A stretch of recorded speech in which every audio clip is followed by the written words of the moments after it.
Hi everyone, and welcome back to the 𝐼𝐶om𝐾 NDIS Plan Manager channel. If you are new to the NDIS, the National Disability Insurance Scheme, and you have just received your new NDIS plan, you may be wondering, so what next? The NDIS is such a maze for many of us, and a lot of people get lost, don't know where or how to start. So if you're experiencing one of these things, take a look at this video, the 4 things you should know before you start using your NDIS plan, to discover the important things that you should be aware of before taking your first step into your NDIS journey. Firstly, it is very important to understand the support categories in your plan. There are 3 main categories: core, capacity building, and capital. Depending on your situation, you may have all 3 supports in your plan. However, someone else might have just 1 or 2. Also, different people will use each category for different purposes depending on your situation and disability. Why is this important to know? This is because each category basically gives you a brief idea on what supports and services you're entitled to use. For example, if you have the category named Capacity Building, Improved Daily Livings, you know you will be able to use therapies. Or if you have consumables under core funding, you might be able to use your NDIS funding to purchase some technology or equipment that match your needs. Having said that, each category will have its own boundaries and they cannot be substituted with one another. Capacity building category cannot be used to fund your consumable purchases, and your core funding cannot be used for therapies.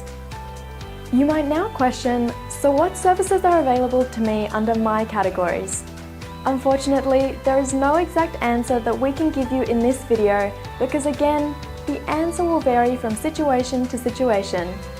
However, feel free to reach out to us and we will be happy to consult you on your personal case.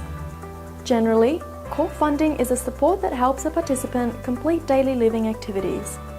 The core funding can be used for services like social and community participation, assistance with daily living, consumable purchases, or assistance with transport, etc. Capacity building is a support that helps participants to build their independence and skills. This funding can cover services such as therapies, psychology recovery coaches, support coordination, assistance with employment, etc.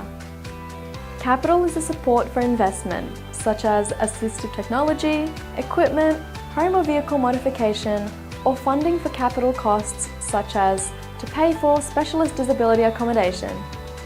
By knowing what services you can use your funding for, you can now look for providers who supply this support and start making appointments with them so you can utilize your funding.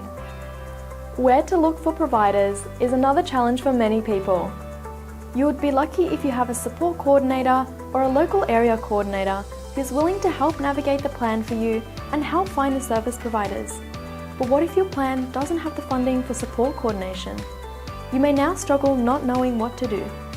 No worries, because at 𝐼𝐶om𝐾 we offer perks to our clients, helping them find providers as well as understand their plan. Now this perk is called a plan consultation, and not all plan managers provide this one-of-a-kind service. In our plan consultation session, one of our plan manager specialists will go through your plan with you in detail, explain to you what support categories you have and what services you can use under each category.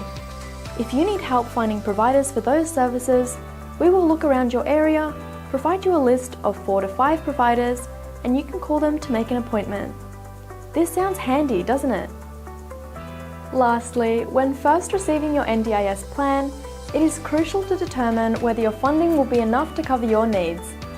We recommend that you seek help from a support coordinator or a plan manager who can break down your funding and give you advice based on your budget. At 𝐼𝐶om𝐾, we usually advise you on how many hours you can use for your services. Please compare our advice with the recommendation of a specialist. For example, after our calculations, we advised you that you are entitled to 1 hour of psychology a week. However, after your initial assessment with your psychologist, they recommended at least 2 hours a week of treatment. You now know that your funding is not sufficient and you may need to lodge an early plan review as soon as possible. By knowing this breakdown, you can maximize the use of your funds, hence avoiding the situation where your funds are reduced because of your underusing. So in summary, there are 4 main things that you should consider when starting to use your NDIS plan for the first time. The first being knowing your plan's support categories, then understanding what services you can get, finding providers, and then ensuring your budget is sufficient. If you need any further help, please feel free to reach out to Hicom. We're a fast and responsive plan manager, and we offer a free plan consultation to all our NDIS participants. Visit our website and one of our friendly staff will help you out. Thank you for watching, and we hope that this information was useful for you and helps you have a smoother and easier start to the NDIS journey. Thank you, and see you next time.